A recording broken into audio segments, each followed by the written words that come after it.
ಮನುಷ್ಯನ ಆರೋಗ್ಯಕ್ಕೆ ಆಹಾರ, ವಿಹಾರ, ವ್ಯಾಯಾಮ, ವಿಶ್ರಾಂತಿ ಇವೆಲ್ಲವೂ ಅವಶ್ಯಕ.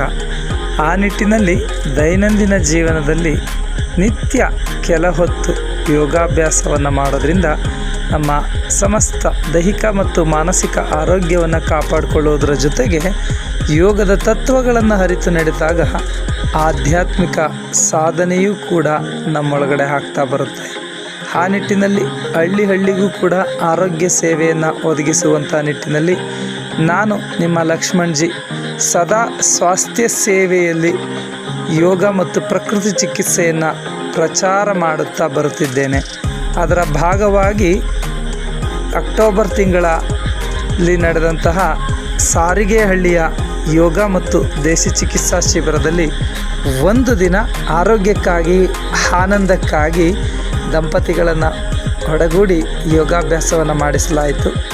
ಸೊ ಈ ಒಂದು ಯೋಗಾಭ್ಯಾಸದ ತುಣುಕುಗಳು ನಿಮ್ಮ ಮುಂದೆ. ಇದು ನಿಮ್ಮ ಆನಂದಕ್ಕಾಗಿ ಆಸ್ವಾದಿಸಿ ಆನಂದಿಸಿ ಸದಾ ಯೋಗಾಭ್ಯಾಸದಲ್ಲಿ ಮುಂದುವರಿಯಿರಿ. ನಿಮ್ಮ ಯಾವುದೇ ಅನಾರೋಗ್ಯ ಸಮಸ್ಯೆಗಳಿಗೆ ದೇಸಿ ಚಿಕಿತ್ಸೆ ಮೂಲಕ ಪರಿಹಾರವನ್ನು ಕಂಡುಕೊಳ್ಳಲು ಕೆಳಗಡೆ ಸ್ಕ್ರಾಲ್ ಆಗ್ತಾ ಇರುವಂತಹ ನಂಬರಿಗೆ ಕರೆಯನ್ನು ಮಾಡಿ ಯೋಗ ಮತ್ತು ದೇಸಿ ಚಿಕಿತ್ಸೆ ಮೂಲಕ ಔಷಧ ರಹಿತವಾಗಿ ನಮ್ಮ ಅನಾರೋಗ್ಯ ಸಮಸ್ಯೆಗಳನ್ನು ಸರಿಪಡಿಸ್ಕೊಳ್ಳಿಕ್ಕೆ ಖಂಡಿತವಾಗಿಯೂ ಕೂಡ ಸಾಧ್ಯ ಇದೆ. ಆ ನಿಟ್ಟಿನಲ್ಲಿ ನಾವೆಲ್ಲರೂ ಕೂಡ ಸಕಾರಾತ್ಮಕವಾಗಿ ಚಿಂತಿಸೋಣ, ದೇಶಿ ಚಿಕಿತ್ಸೆಗಳನ್ನು ಉಳಿಸೋಣ, ಬೆಳೆಸೋಣ. ಸರ್ವೇ ಜನ ಸುಖಿನೋ ಭವಂತು. ಧನ್ಯವಾದಗಳು.